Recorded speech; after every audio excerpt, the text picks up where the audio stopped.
Okay, so we're going to take you through the criteria that we have given you for the Year 11 Viva Voce task. This is for the critical part of the task that is a speaking assessment. So make sure that you're having a look at the speaking criteria and not at the creative criteria that you've been given. And we just wanted to give you a quick rundown of what a lot of these terms that are in your marking guidelines actually mean, and as the markers, what we're going to be looking for each one of these descriptors. So our first one that we have is displays high levels of ability to communicate orally with sustained level of sophistication when addressing the audience. I think that the first thing that we want to have a look at is some important terms in this, like the word sustained. Just highlight him. So what are we thinking about when we look at the word sustained? So this is going to be very much about you being able to hold the conversation with us, that we're not constantly having to prompt you, that you feel confident in what you're going to say, that this is your writing and you know it better than anybody else. And we would like you to tell us about it, to share your thoughts with it and be able to lead us through a journey of your writing process. And if you can do that in a sort of a continuous way, then that's going to help lead you to this sort of sustained interpretation. And being sustained means that you're not constantly stopping and starting. It means that you have a level of confidence in your voice and in what you're saying. You actually need to believe what you're saying. And that's something that you should be able to do if you know you're writing well and if you have a really good understanding of your reflective practice, of how you've actually used the core text that we've been looking through to inform your own writing. Which really leads to that term sophistication.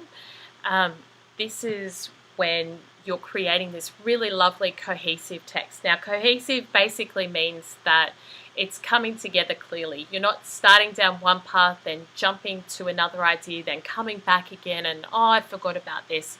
We want to hear all your ideas, and if you've forgotten about it, definitely come back and tell us.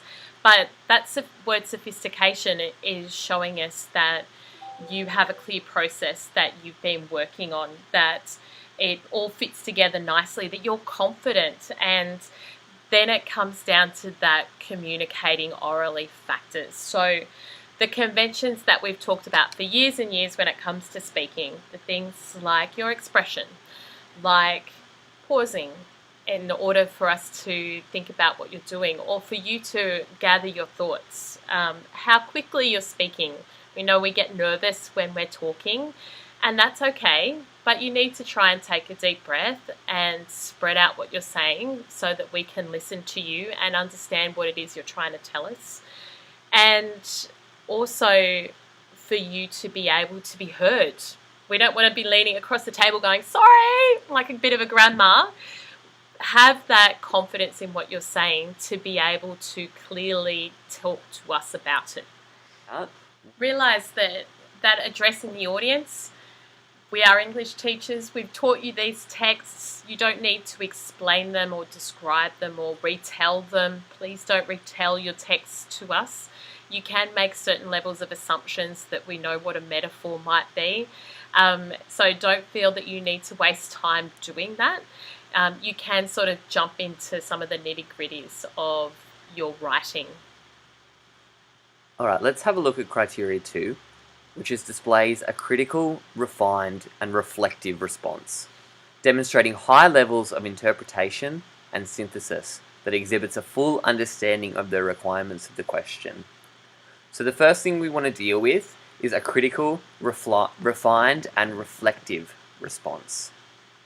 So if something is critical, that means you are actually trying to pull it apart a little. When we talk about this idea of reflective, that's very much about your writing and about what you are actually doing and whether or not you think you are using the texts well, and whether or not they have allowed you the possibility to engage fully with them and use them as a prompt for your own writing. And it's okay for you to say that they haven't, but you need to be able to justify to us why. And that means you have the ability to be critical. And it also shows a level of refinement. It shows that you've really, really thought about this and how you're going to tell us that, you know, your writing was informed by the core texts really well, or you found it really difficult to engage with those core texts. So we've been talking to you a lot through the unit on the idea of, well, here's a well-recognised piece of writing by an accomplished author, and these are the sorts of things they've tried to do to communicate a message to you, and what the effect of those techniques, quite often that they're using, are to communicate those ideas. So we want you to think about the steps between, here's what an author did, this is what I really liked about what they presented. Carol Ann Duffy did a really nice job of using vocabulary to put a bunch of images into my mind. Then what did you do with that? You went, well, I really liked that idea, and so I used that to influence my writing, and I wanted to try and capture that same feel. And so I spent a lot of time thinking about my word choice, and then taking it to the next step and start to think about, well, how did that work? What did I think? That's being reflective on your practice. Oh, that part went well, and this is why I think it went really well. This didn't go so well. Here's what I think I probably would have done in hindsight. And when you were talking about doing those sorts of things, coming back and talking about how well someone's doing something, that means you're interpreting. That means you're actually showing us that you've read this text and sort of taken into consideration the relationship between the text and your own writing.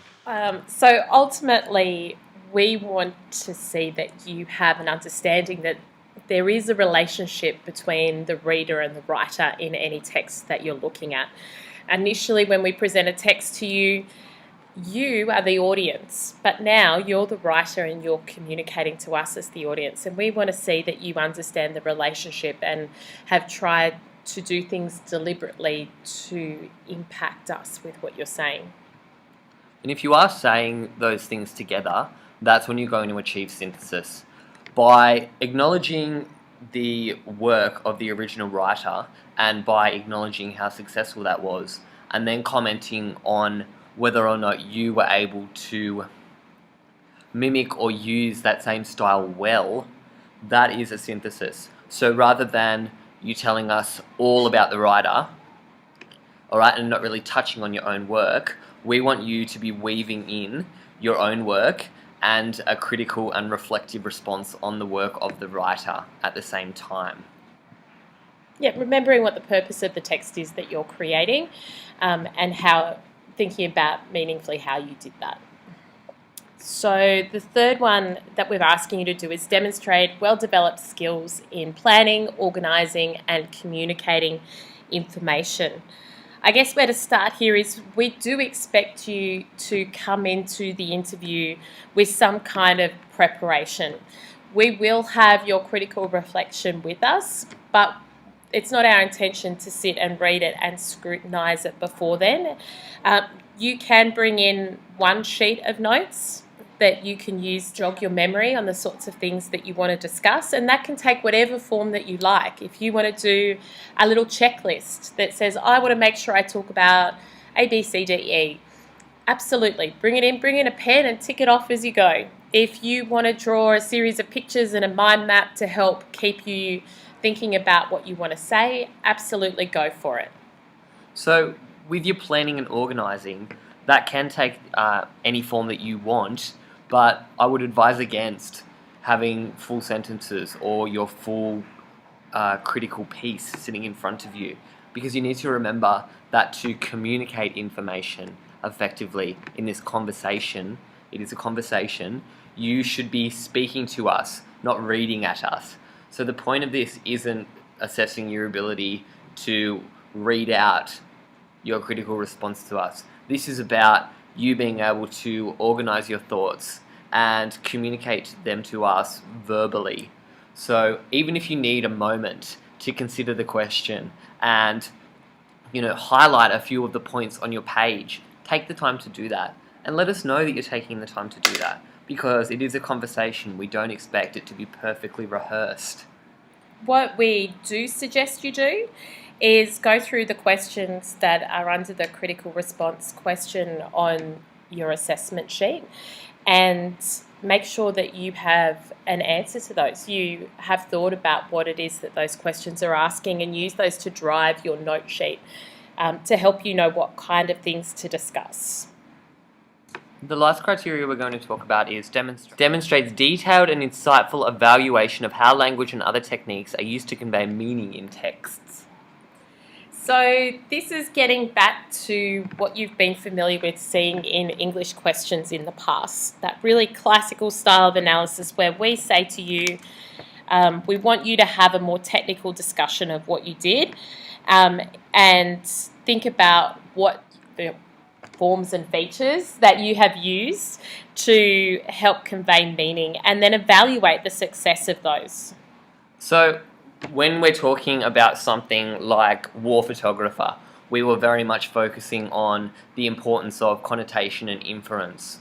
When we're looking at The Secret Life of Walter Mitty, we're looking at narrative voice. With Speak, it was about stylistic features. So make sure you have an understanding of those forms and features as they occur in your text, what the focus forms and features were for the text that we were doing, so that you can comment on whether or not you feel you were able to use them successfully in your own writing. And it's okay to say that you don't feel that you use them successfully, but give us some indication of why you feel the original author used them well, and why you think that you might have actually struggled with them. Or even if you did experiment with trying to use the technique, why didn't it necessarily work out? Remember, this is about having a discussion and giving us an insight into your piece. We're not reading your piece, we're not marking your piece.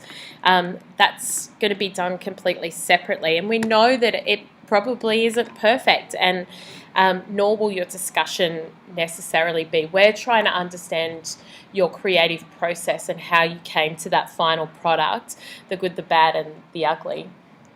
And when we talk about detailed and insightful, that's really important to acknowledge that we are not looking for you to identify a dozen examples of techniques in your work. We want you to pick out some that are really strong examples of where this is occurring, or where you are not necessarily hitting the mark. Or maybe it was even just a form or feature that you particularly connected with in the focus text. But take us through the whole process of that, from the original text, from your own text, and give us really clear examples.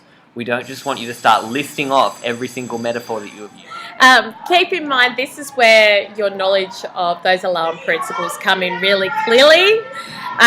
So identification is the lowest form, and we're working our way out from just naming and identifying things.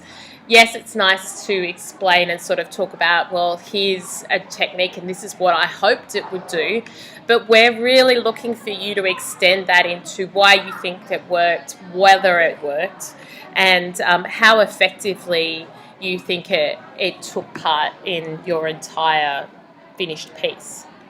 I hope it's been helpful for us to try and walk you through what we're looking for in each of these criteria, and we're more than happy to answer any questions related to how you interpret these criteria. So your first point of call will be your classroom teacher, and if you are not completely satisfied with your understanding of this criteria after you've had that discussion, feel more than free to come and see Miss or myself, and we will talk to you about what we're looking for as markers. But we're hoping that having this video as a reference point will mean that you are able to re-watch this and know that the work you're preparing when you're answering your target questions on the assessment task are going to be useful for keeping in mind what we're looking for in all of these criteria, so that you can do really well in this assessment. We really look forward to chatting to you guys, and best of luck.